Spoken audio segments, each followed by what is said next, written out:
And my first speaker tonight is Carlos Gimenez. He's become a dear brother to me and a ministry partner. Carlos spends hours and hours every day making videos, editing, preparing Bible teachings, and he also ministers to the saints and genuinely cares for the sheep in his pasture. Carlos grew up agnostic before converting to the non-Trinitarian Christian view in 2006. He lives with his wife in Fayetteville, Georgia, and currently works for Restoration Fellowship as the online media manager for thehumanjesus.org, christenemylove.com, jesuskingdomgospel.com. He's also debated apologists like Jonathan McLatchie, Michael Burgess, and Matt Slick. So, good evening, Carlos.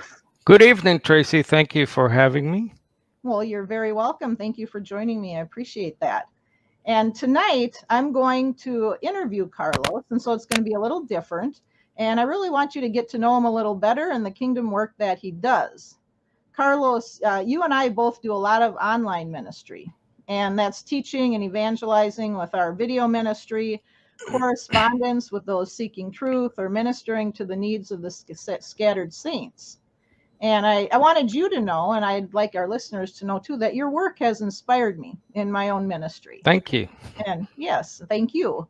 And I'm very blessed by the work that you do in your heart, and for being a partner with you and with Restoration Fellowship in God's Kingdom Ministry.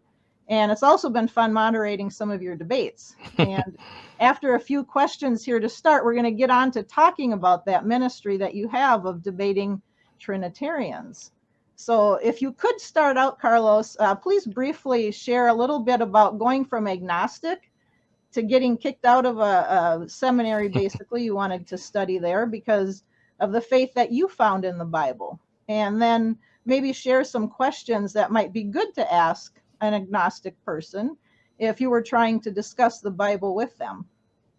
Well, thank you, Tracy. And likewise, we feel about you and your ministry that you're a part of missions. KOG Missions Ministry is it continues to be, it is a great edification tool, and you are a great worker for the gospel of the kingdom. So we thank you as well for your efforts. And of course, you inspired all of us as well. So Thank you. let's see, agnosticism. So agnosticism simply means that it's a belief that you do not know what created everything. So we see, or I used to see the world, and pretty quickly you come to the conclusion that we're looking at creation. So the trees, the animals, other people, you know, there is a design to everything. As we know, you look at a flower, right, and you see the intricate design. You watch a bird and the different birds and colors. I mean, how can you not know that there is some kind of a design? So if there's a design to creation, to all of us, there has to be a designer. So I never called myself an atheist.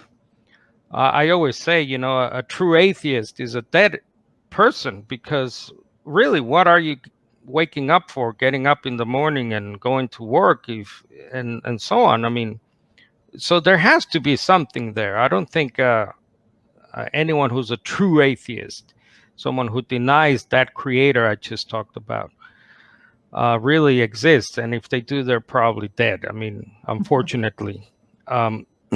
So one of the things that was difficult for me as an agnostic was simply coming to the understanding that the creation I was looking at had to have a creator, and that creator was an actual person. Now, by person, I mean an individual, a single self, not a human person like us. Obviously, the one we call God, the God of Israel, the one God, obviously is not a human person, but he is a person. And when you read the Bible, you clearly see from Genesis to Revelation, God is called a he, a him, and he reveals himself as the great I am. So it's very clear that God is a single self, a divine person. that's the difficult thing of agnosticism, coming to that knowledge and accepting that knowledge. So I came to the faith when I was 32 years old. The first time I picked up a Bible and started reading. I was born in Nicaragua in Central America, which is Catholic, or was Catholic dominated for a long time, from the conquistadors, the Spaniards who went there and conquered the land. And I'm a mixed race. I'm American Indian, if you will, and Spaniard, Spanish blood, European blood. So I come from that background, but I was never really religious. To me, actually, Jesus and this whole thing about the Bible and things related to the Bible were Hollywood things. You know, when I was a kid, I saw the Ten Commandments, Charlton Heston, for those of us who are old enough, 1955 movie. And, you know, you see all these Hollywood movies of Jesus. And Jesus, to me, as portrayed by Hollywood, and preached by, let's call it the Orthodox Christian system, Catholic Protestant system, that Jesus is really a mythical figure. He's the God-man Jesus, right? He's the Jesus who is somehow God himself. So to me, growing up, Jesus was like this demigod, this half man, half God thing. And really, in my head, he was reserved, or he was shelved in my head with Hercules, you know, and all these mythical figures. I loved ancient history, by the way, as a child, and that has really helped me in my faith as a mature person and a mature Christian, because you really need a grasp of some history, ancient history, to understand the Bible, because the Bible's not, you know, it wasn't written 50, 100 years ago. The Bible was written in very, very different times, and it shows a very different perspective than the so-called Western perspective or modern day perspective. Now, some of the questions, I don't know, am I answering your question? Yeah, no, this is great. Yeah, please go on. Yeah, so I picked up the Bible. I'll just finish my personal testimony here. I started reading. Again, very quickly, I come to the one God. Okay, there is one God. He's called the Father in the New Testament. That's the favorite title of the one God of Israel, the Father. In the Old Testament, he is known as Yahweh or Jehovah, the divine name from Exodus 3:14. And so that's pretty clear. And then Jesus. Okay, so who is this Jesus? Well, he's the Son of God. He's the Messiah. He's called the Christ, right? We always joke, by the way, that it's not that Jesus Christ, his mother was not Mary Christ, and his father was not Joseph Christ. Christ is really a very Jewish title that came to be sort of a surname or a last name for Jesus. But obviously, the Christ is better, I think, to say that Jesus is the Christ. He's not just Jesus Christ. So that informs you as to who this Jesus was and is. And so, yeah, I saw pretty clear the one God, the Father.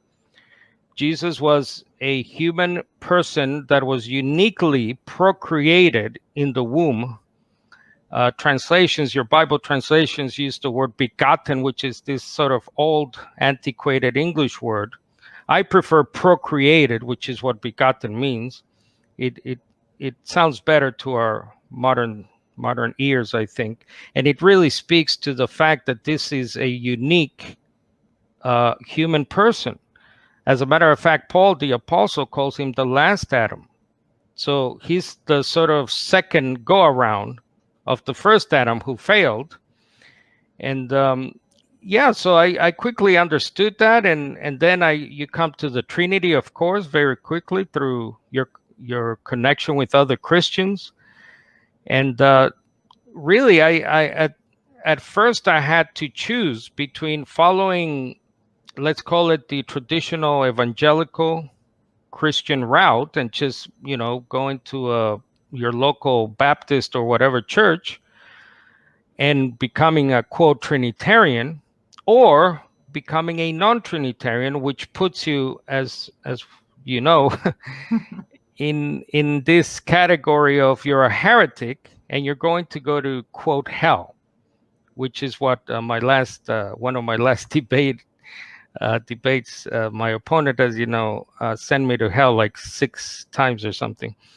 So it's a very dangerous thing to come out as Jesus is not God person, because that is the litmus test for quote Christianity.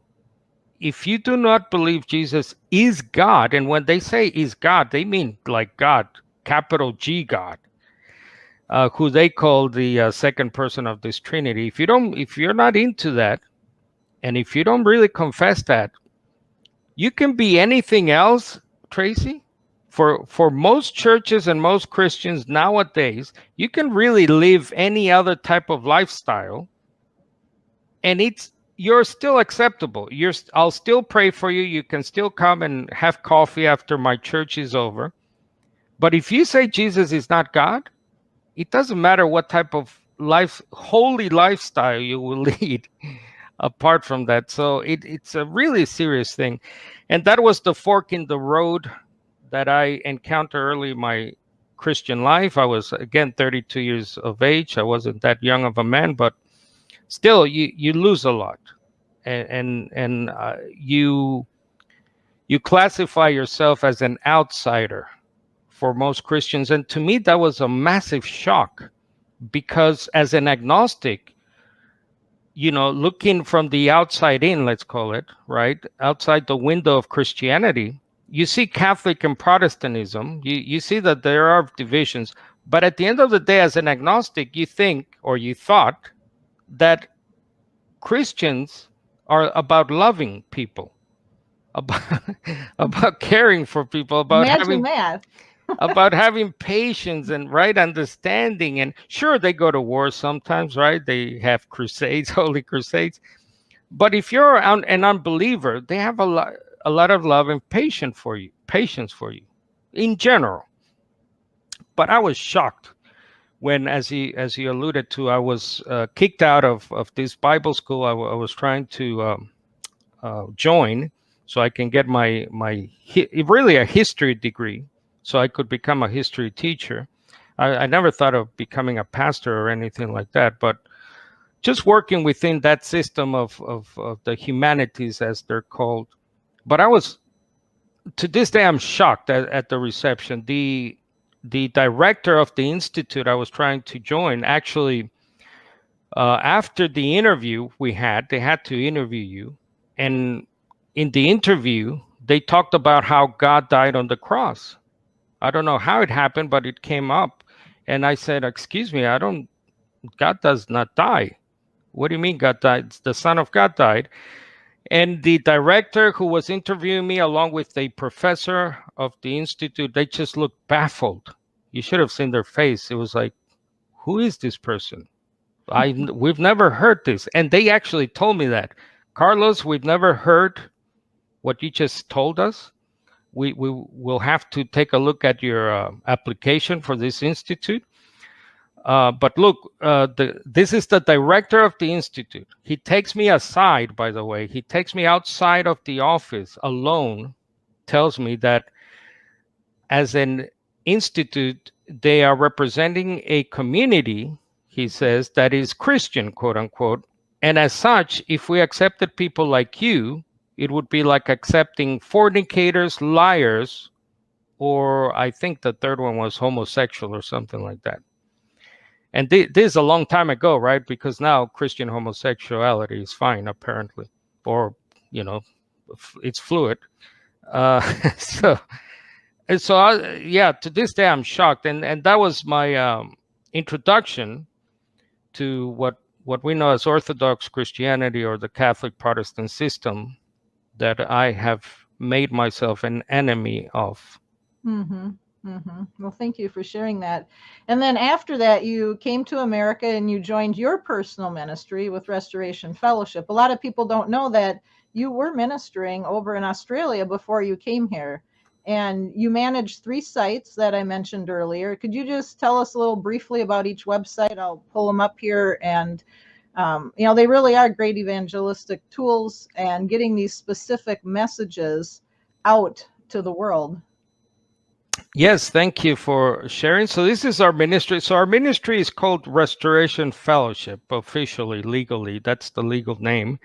But the website is called, as you can see, focusonthekingdom.org. Now, just a word about our ministry. We are, in God's grace, what we call a clearinghouse for truth seekers and finders all over the world. And for more than 20 years now, Sir Anthony Buzzard, who is the founder of Restoration Fellowship, he founded it, I believe, in the 80s. For more than 20 years, he's been publishing a magazine, and I'll just show people here.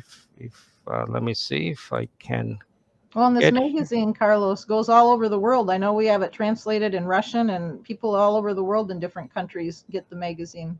Yes, it's a great blessing, and we continue to distribute it. Yes, around the continents, Africa, Australia, everywhere.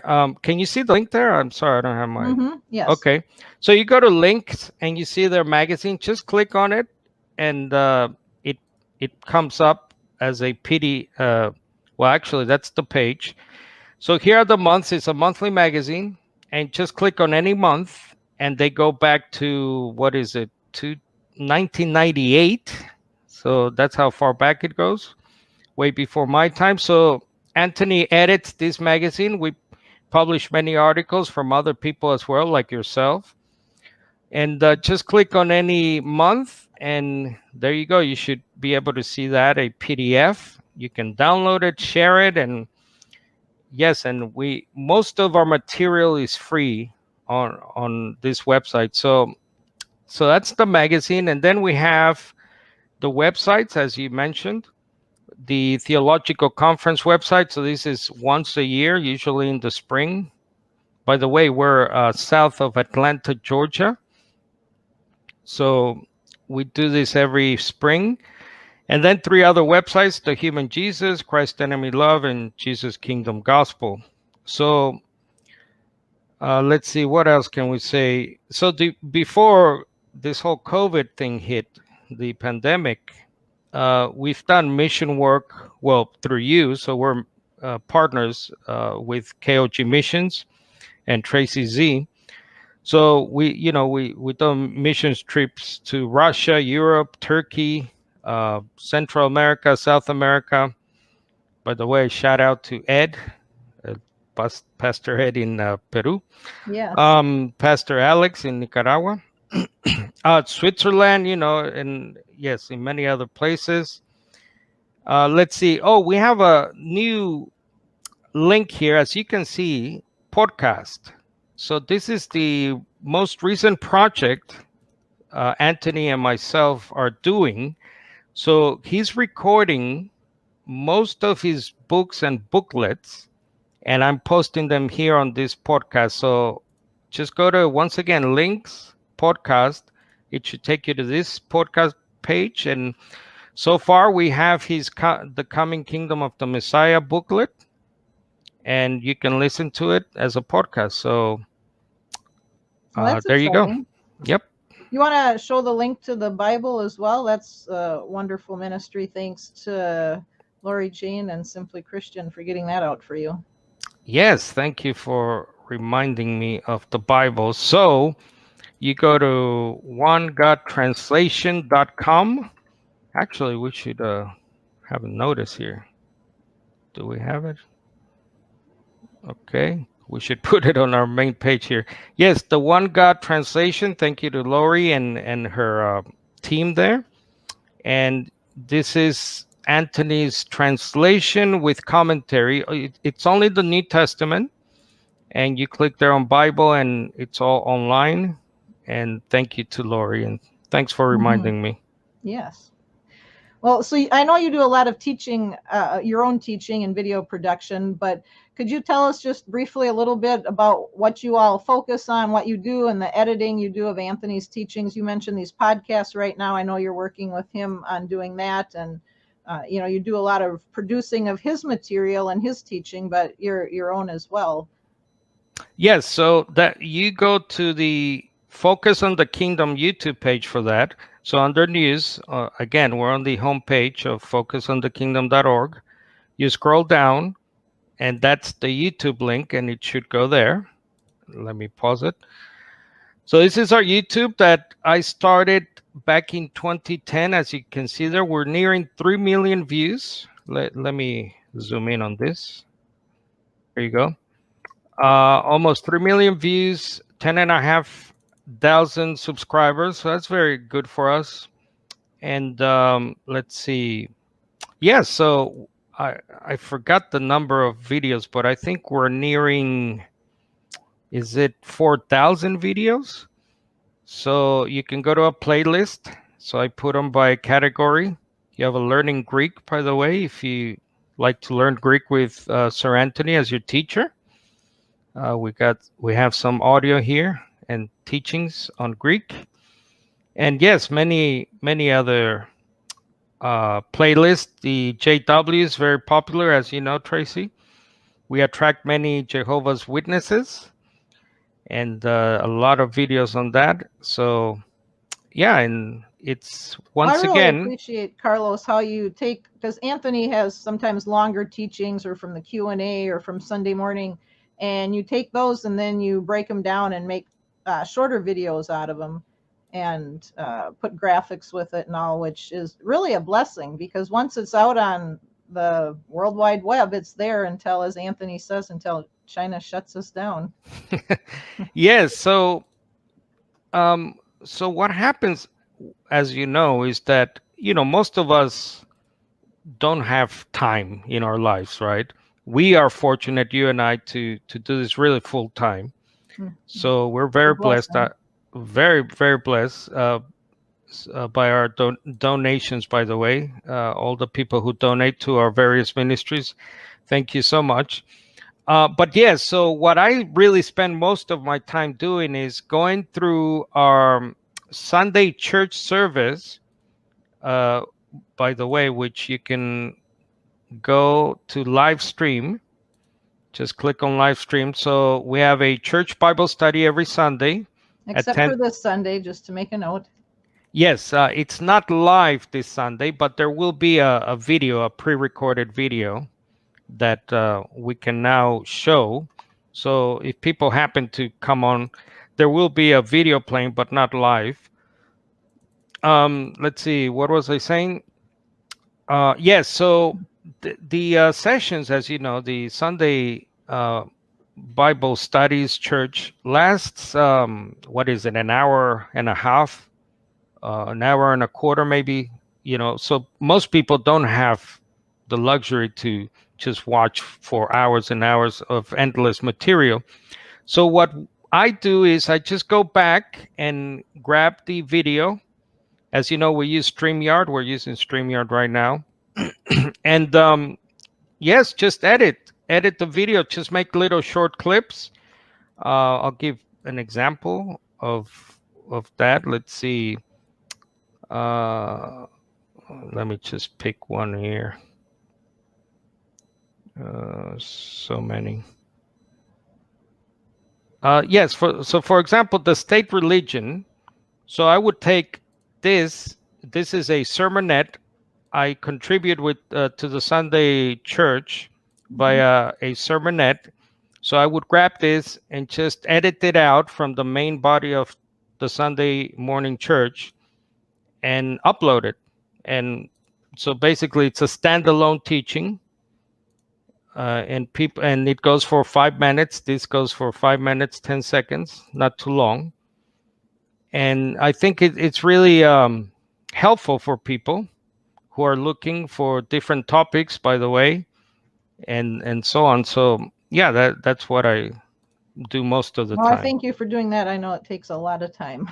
Yes, you do. So some people, Carlos, I've heard they've said over these last year, few years since COVID hit and all, that missions has to be put on hold, or it's been put on hold because a lot of people just think of missions of going on a trip somewhere. I don't know about you, but I think for me, it's actually skyrocketed. There's more people at home surfing the web, seeking truth, reaching out. And I think missions and ministry has really grown over the last couple years. What are your thoughts on that? Well, definitely online. Mm-hmm. So anyone who was already doing online church has been great, right? Our viewership has expanded, grown.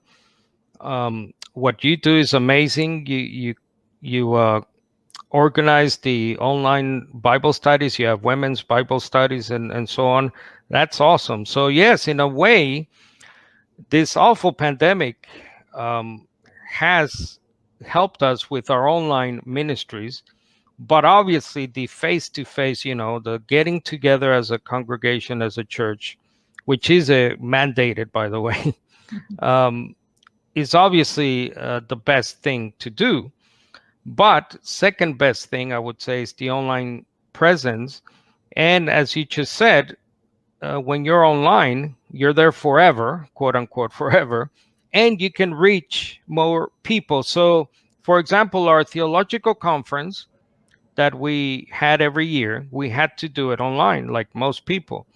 So in a way, it has reached out more, maybe, more people in other obscure places like China and other places like Indonesia even. We have a Muslim cleric in Indonesia who's very friendly with us. Muslims are very friendly with Restoration Fellowship. We have Muslim clerics in the UK, so they watch our stuff and they write to us, they put comments and so on.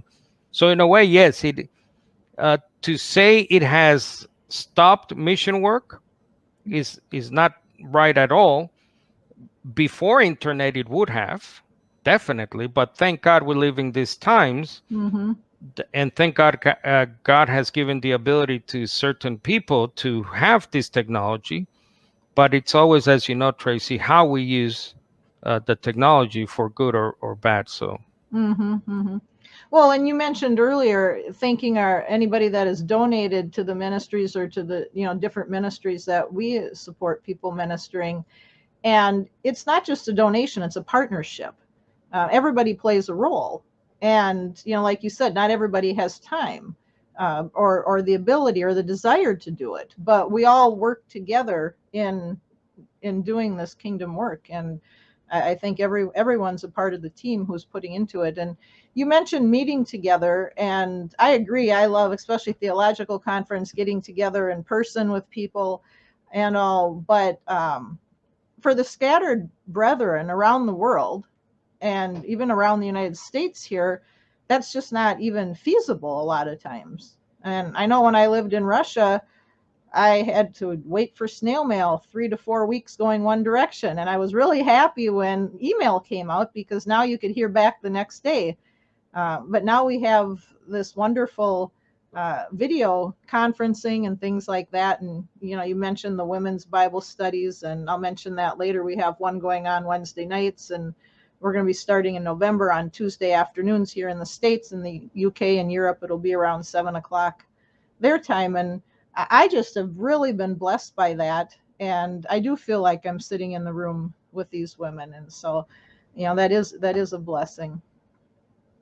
So as I mentioned, we're going to talk a little bit about debates, and we're going to use the rest of our time here to do that. And you engage in these online debates. And we often get questions. I did again just a week or so ago, as why do you bother doing debates? And you're not going to change the person that you're debating. So if you could share your thoughts on that, that would be great. And comment on how Trinitarians are probably one of the biggest mission fields out there, and how the debates are a great tool to possibly reach them, people that are questioning it, or maybe they'll start questioning it after hearing the debate.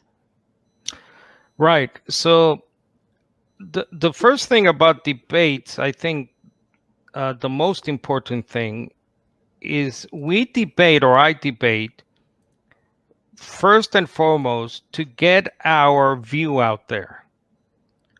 There are, what is it? How many Christians around the world? Billion plus or something? Maybe more, right? So billions of Christians or self-professed Christians out there. A tiny dust, I don't even know, a speck of dust are non-Trinitarian. So the biggest non-Trinitarian group most people have heard of probably or know are the Jehovah's Witnesses. And they're followed by the Mormons. But the Mormons are not, Unitarians as such, non-Trinitarians. They're actually tritheists. They believe in three gods. But they're nonetheless, I guess, technically speaking, they're not Trinitarian. So you have Jehovah's Witnesses. Now, Jehovah's Witnesses, we differ on many, many things. First of all, the system, how it is set up, which is basically a cult. Now, people, as you know, Tracy, especially in debates, they love to label us non-Trinitarians as cults. So, by the way, let me use. So most people would probably know that the name Biblical Unitarian. We're also known as non-Trinitarians. We're also known as Unitarians. And is there another one? Christian Monitarian works well because it, Right. We don't get classified in with the Universalists then. Right, but the oldest one I think is Biblical Unitarian. Mm-hmm. And I think that's what most people know. That's what our opponents know most. So that is a tiny, tiny minority, even within the non-Trinitarian system, let's call it. Mm-hmm. The Affirmation, JWs, and Mormons, and maybe others I'm missing.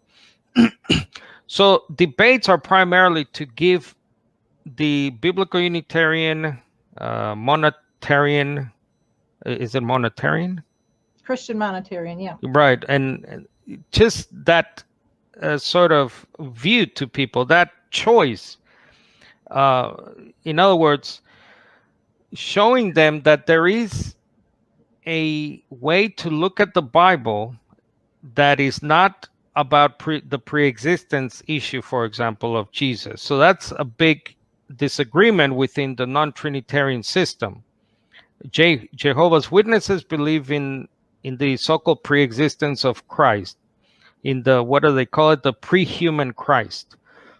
We don't. Most of us who come from that Biblical Unitarian, Monitarian system do not. Most of us. We believe there is pre-existence, but it's in an what we call ideal sense. In other words, in the mind of the one God, the Father. Like we all existed really in his mind already, right?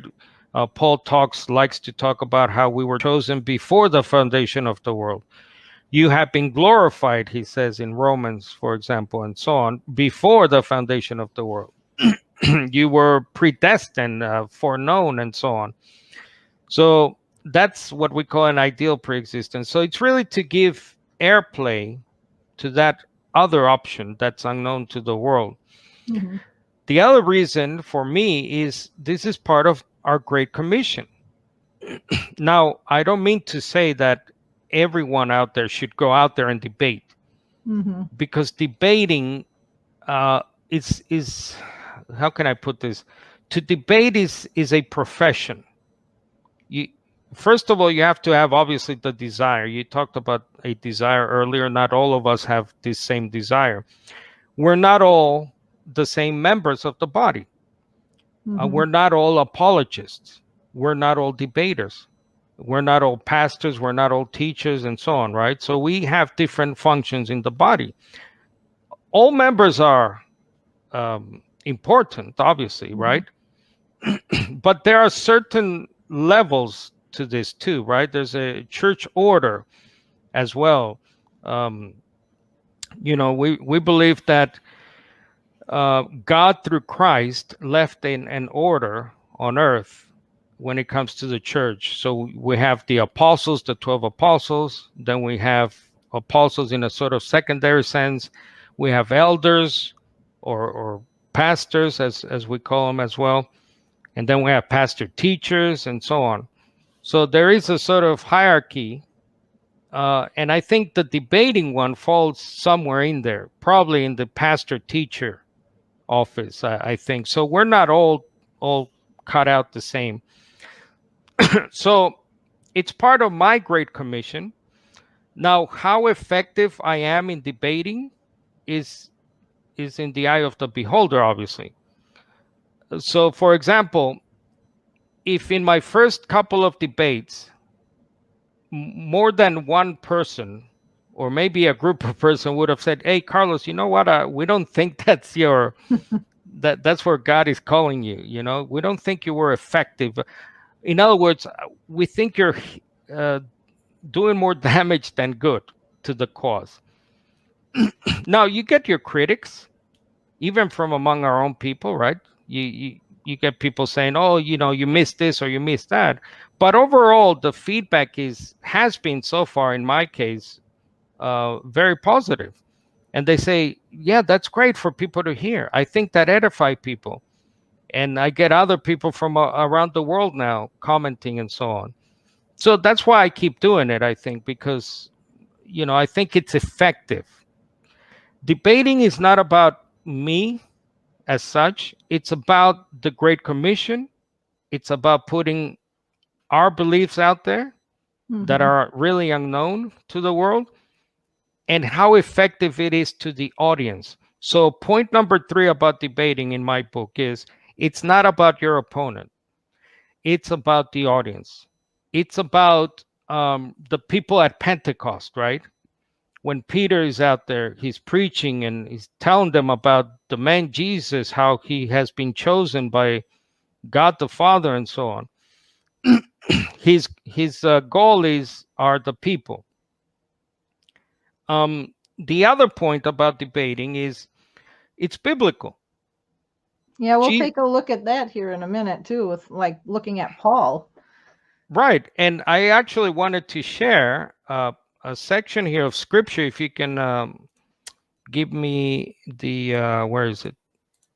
I'll see if I can bring up the screen so people can follow the reading. Okay. Well, while you're bringing that up too, Carlos, you mentioned, having it out there and meeting people. There have been some debates, even with Anthony, that people have said, "Oh, that was just awful for our side because of the way it was set up."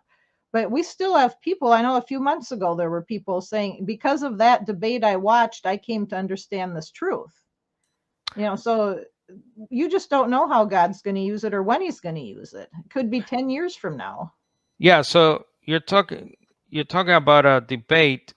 You can stop sharing for now. Okay. I want to comment on what you just said. Mm-hmm. Now, I might be wrong, so forgive me if I am, but I think the debate Anthony had, when was it, 2009, with Michael Brown and James White on, I forgot the show. You remember the cable show? It's a cable show here in the United States, which means it goes national. So Anthony was invited on this national U.S.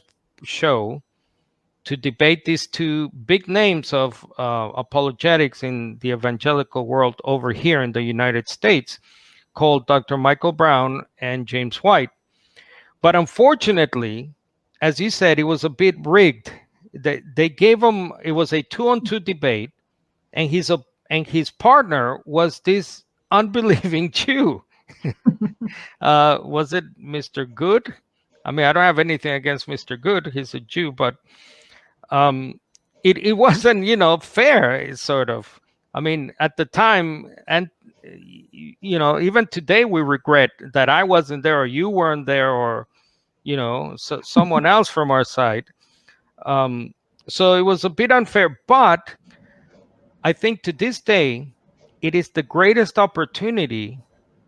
It was a show called The Jewish Voice, by the way, Jewish Voice show, which is a cable show, and it's nationally broadcast. Well, sorry, I lost my track. No, I was saying it was, yeah, it was the biggest opportunity. It has been the biggest opportunity until now because it was nationally broadcast. So what happened is, even though Anthony's not, by the way, a debater, okay, he might be a good teacher, but he's not a debater. In other words, he doesn't really like it. It's not his thing, right? So, but he's an effective, obviously, communicator. He's an effective teacher, and he had an awful partner, a not so helpful partner. And even though it wasn't ideal, it wasn't one of our strongest showings, let's put it that way, because of the level through which it was broadcast nationally, many people nonetheless heard some truth. And that's the key. That's the thing that tells you, even if it's not a good debate from me, but whatever kernel of truth gets out there, someone has to hear it. And to this day, as you say, Tracy, we get emails, we get comments saying, I'm a non-Trinitarian now because I watched Sir Anthony. You know, I'm no longer a Jehovah's Witness because I heard Sir Anthony talk about how Jesus was created in the womb. And I went and looked at the scriptures he brought up and so on. Oh, So, and Carlos, excuse me too. yeah, It's go ahead. not only just going out to the world, but if you look at these people you're debating, especially white and brown, their audiences are huge. And so their whole audience is getting to hear this when they would never, ever get to hear it in their circle of Christianity. That's another point for debating. Pick your opponent. If you can, pick a name as someone who has a following, even online. So most of the people I have debated are known apologists, like Matt Slick is probably the most known. He's the oldest of the Trinitarian apologists. He's the founder of CARM, CARM, which is a big apologetics thing here in the U.S. since the 90s. I think he was one of the first online evangelicals apologists in 95, 96. So if you're lucky and you can attract people, I don't have degrees, unfortunately. So I'm not a doctor. I'm not a master's of whatever. So it's harder for us to get, name people. But if you can get a name, that's why you get them, for their audience, as you said. That's a good point. Mm-hmm, mm-hmm. So did you want to comment on that verse, or what yeah, was that on? So if you can please bring up, and I'll make this final point about debating. So we do it because the Bible shows that Jesus and the apostles debated.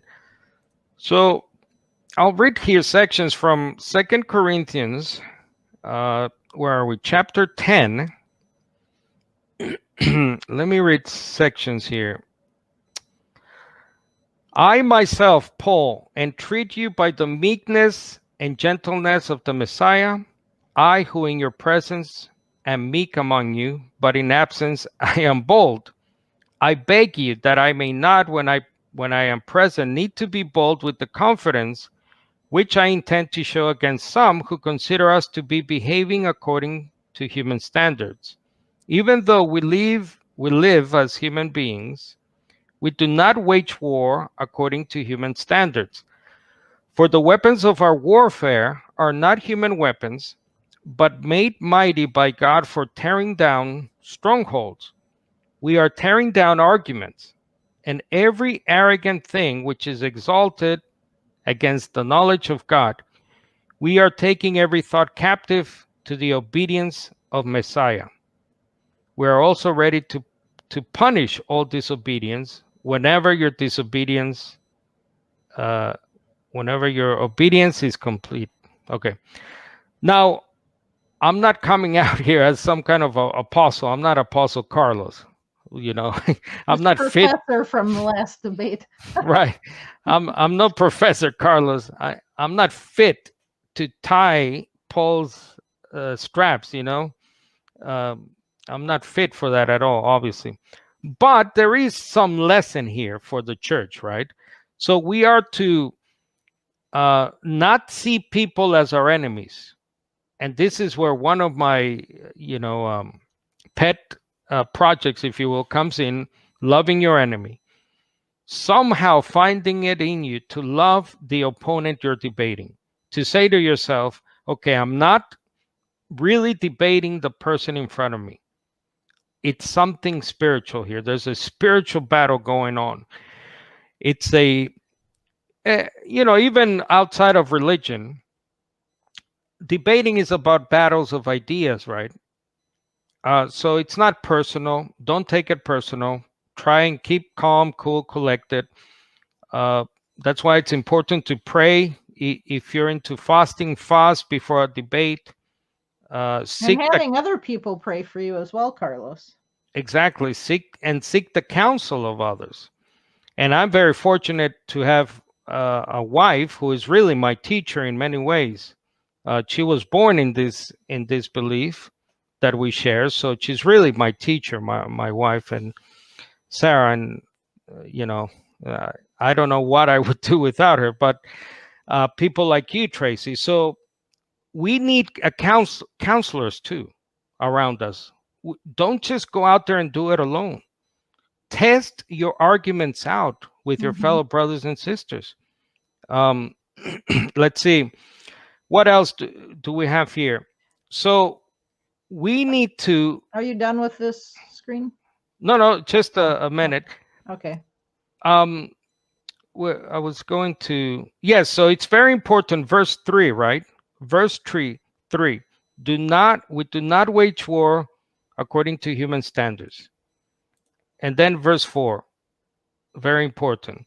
So our weapon is something else. It's not, a handmade weapon. It's not a gun. It's not a bat. It's not. But we nonetheless are supposed to tear down strongholds, tearing down arguments. So this really speaks to the fact that Jesus showed us the way to debate. Listen to Jesus. Watch Jesus in your mind, obviously. See how he interacts with his enemies. Obviously, it's Jesus. It's the Lord Messiah, Jesus. So he's obviously able to, say to his opponents, you brood of vipers, and so on. But that's Jesus. That's not obviously me. And Paul is Paul. He's able to say, look, I punish disobedience. Well, obviously, I don't have that apostolic authority, but we can nonetheless learn from them. And we also read that we are, everyone, all of us in our different ways, were mandated to do the Great Commission, which is preach the gospel that is about the coming kingdom of God on earth, and the things regarding the name of Jesus. In other words, who he is, who he stood, what he stood for, what he taught, and so on. And we're supposed to, all of us in different ways, debate these things, tear down those arguments. Well, and people can do that not per se on a debate platform or online or in person like that, but you do that even just in talking with people. And I want to bring up 2 points here before we move on. Our brother Matt made 2 comments, and I want to just bring those up because I think this is really important. He mentioned that Brown and White's attitudes at times were also very poor in that debate, and not just poor, they were downright rude. And when we hosted the debate with Dale Tuggy and Brown, it was the same thing. Very arrogant. And that last debate you had with Matt Slick, it was just awful. As you mentioned, being condemned to hell like 6 times. And but what we get from our biblical Unitarian side that I've noticed in the chats, most of the time, most people are not attacking the way the other side is attacking us. And I think that's important. I know when I moderate or if I'm in the chat, I always make the comment, if we're all professing to be Christians, whether we think the other's right or wrong, we should act like it. And to your praise, I guess I would say this is what I wanted to share with you, what Matt wrote. I especially love Carlos's Christ-like attitude during debates. Not everyone has that, and it's crucial along with sharing the biblical truths. And that last debate you had with Matt Slick, I saw multiple people writing about that. And so thank you for representing us and representing Christ in the way that you do. Well, thank you. And obviously to God be all the glory. And one of the things, just quickly about the let's call it the nonviolent nature of our faith. It's so interesting. If you go back in history and you look at the groups and individuals that were like-minded, they were, for the most part, if not most of the time, nonviolent. Read up on a group called the Socinians or the Polish Brethren. Just Google Polish Brethren, Socinians, wooden swords or swords made of wood. And you will see that at one time in the history of humanity, we had a big community of non-Trinitarians who were called Socinians or Polish Brethren. They had institutes, they had Bible schools. There were thousands and thousands of them, maybe tens of thousands. And they carried around wooden swords as a sign at that time. So we're talking 16th century Europe, very bloody time still, right? Not, first century Rome, but nonetheless still violent. And they carried wooden swords as a sign of the love of enemy doctrine that they had consumed in their blood, that they had shared and continue to share among themselves. So check that out. Well, thank you for sharing that. I love that. I'm going to ask my daughter to make me a wooden sword now. So like we joke a lot of times when we get the curses either in person or on chat, or different comments, because it does tell us that when you are cursed, consider yourself blessed. And so we're often quite blessed people. If you could briefly just share what you do to prepare for a debate and what goes into that. And then I have just a few comments to share at the end here, if you could comment on those afterwards. Yeah, very quickly. Get prepared. Be prepared for months of preparation. Months of preparation. Study your opponent. Watch, read everything they have done, or if you're however much you're able to. It not only is obviously smart, so you can come at them with the right arguments, so you do not misrepresent them. We hate to be misrepresented, so show the respect to your opponent. Study them. Study their moves like a chess game. I love chess. One of the first games I was taught by my uncle as a child. I love chess, and chess teaches you about anticipating next moves, where to put your pieces, and so on.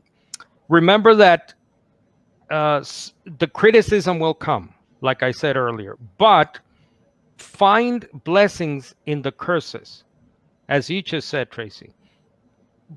Somehow turn that into a blessing, because that's what scripture says. When we are cursed, we're actually blessed. So it's a blessing when someone like a Matt Slick curses you to a quote unquote hell, and pray for them, because I feel sorry for Matt Slick. I don't need to say that to anyone. I don't need to say to anyone, if you don't believe Jesus is not God, you will blah, blah, blah. I don't need to do that, because that's not what I'm supposed to do. What I'm simply supposed to do is preach the gospel about the kingdom and the things regarding Jesus. That's it. And pray for my enemies. And one last thing, Trinitarians are the biggest mission field out there, as you have said. So we have to reach out to them and show that love as well. So. Yes, I agree with all that. Thank you. So to end, I'd just like to discuss a few things from Acts. You brought up some great verses before as well. And I think this is early debating. And so what are your thoughts? We're not going to read all through it, but in Acts 19, 8 through 10, if anybody's interested, Paul went into the synagogue and he spoke fearlessly, it says, addressing and convincing people probably about the kingdom of God and Jesus as Messiah. And it's interesting that he went into the synagogue. Those are people that you would consider are believers, even though they hadn't accepted Jesus. He didn't just say, well, we're not going to tell them because they already know who God is.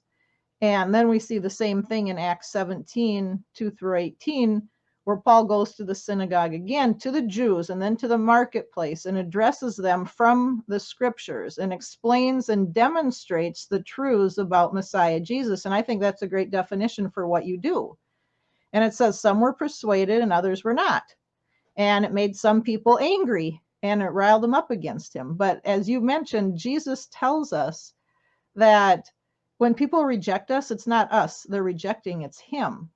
But if you could just comment a little bit more on those thoughts in regards to what Paul was doing. Yeah, it's interesting because Paul, as you said, is really debating and preaching to his own people. Now, they're not Trinitarians, obviously. They're not, preterists or anything else. Pretty much everything else they had, right? They agreed. But here's the difference. Jesus is going in there trying to convince them that the guy that was just crucified, the guy that was just tortured before he was crucified, and crucified as a criminal or as an insurrectionist or as an enemy of the state, guess what, brethren? That was actually our Messiah. That's actually the son of David. That was actually the prophet of Deuteronomy 18. In a way, today, 2000 plus years later, we're trying to do the same thing with those self-professed Christians. Going to churches or going into online whatever Christian groups and saying, all you self-professed followers of Christ, he's not God. First and foremost, he's the man Jesus. He's the mediator between the one God and all of us humans. So in a way, we're doing the same work that Paul is doing here in the synagogue in this section in Acts 19 and 17 that you quoted. And it's interesting that his mission, Paul, is also made harder because now he's dealing with the new covenant as well.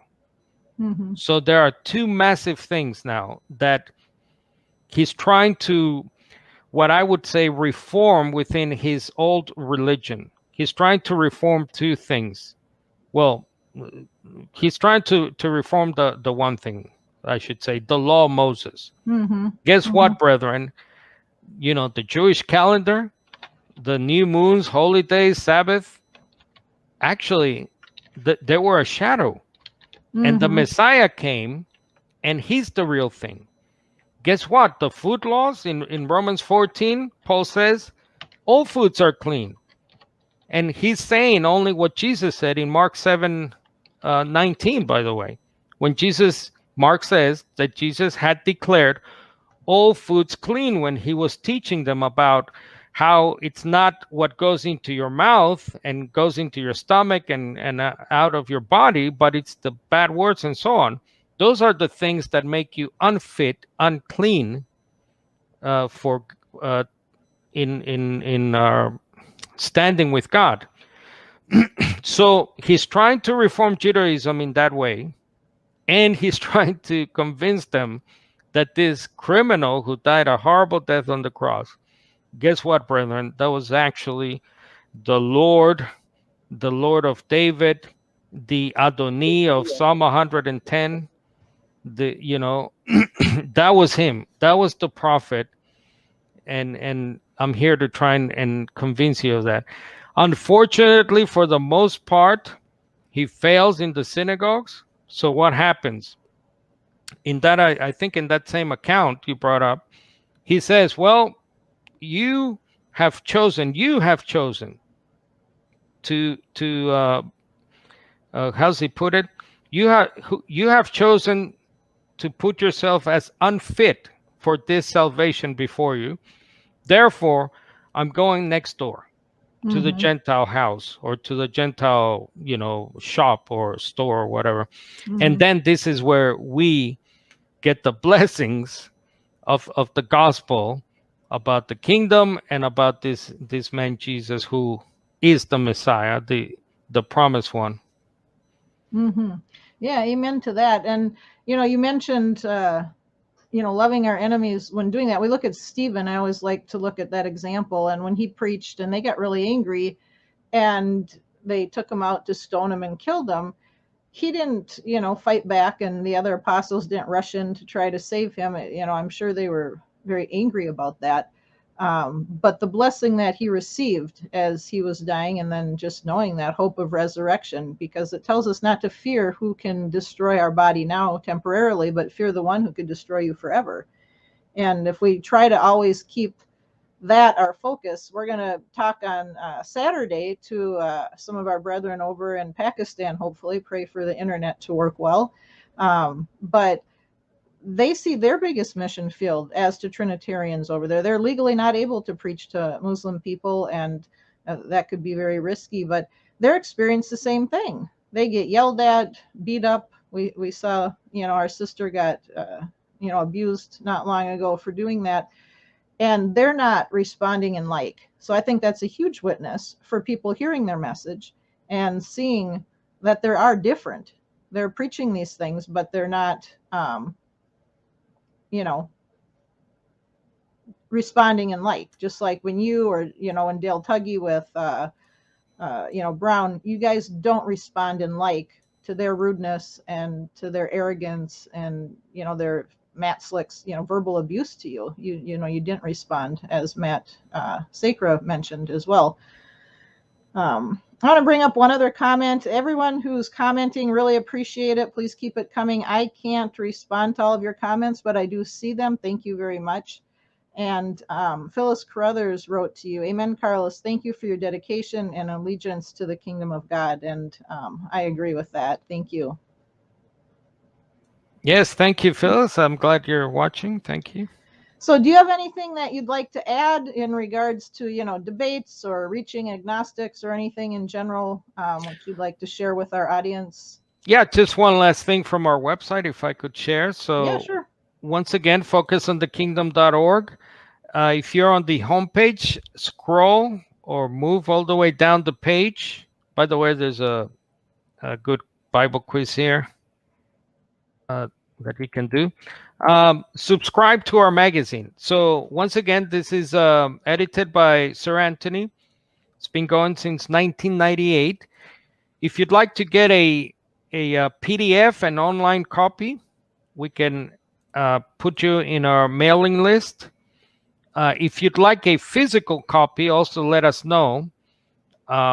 We are phasing out the physical copies only if people ask for a copy. We will provide you one, but over the decades, we have seen that the physical copies, most of them don't even get to the people, or there's been problems with that. So just let us know in the comments. Again, right there, you just fill out that form. And yes, so let us know if you want a magazine. And once again, just look at all our other things here. And just is go this to your website there, Carlos, or your email, thehumanjesus.org, if anybody wants to reach out to you? Or Yes, thank you, Tracy. And yep, that's my email. And again, check out all those links and all those other websites.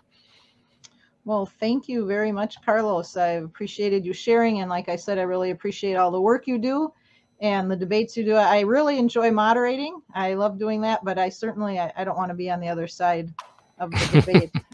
So thank you for that relentless kingdom work that you do. I appreciate that. And I encourage everybody to check out the websites that you've mentioned as well.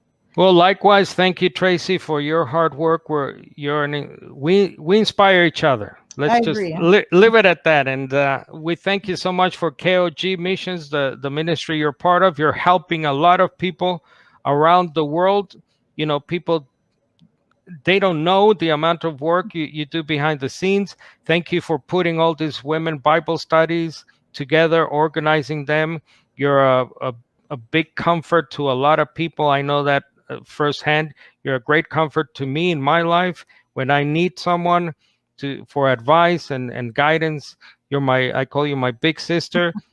And just keep up that fire that you've had since you were a teenager, way before I even thought of this. So thank you so much. Well, thank you, Carlos. I appreciate that. God bless. It's a pleasure. God bless.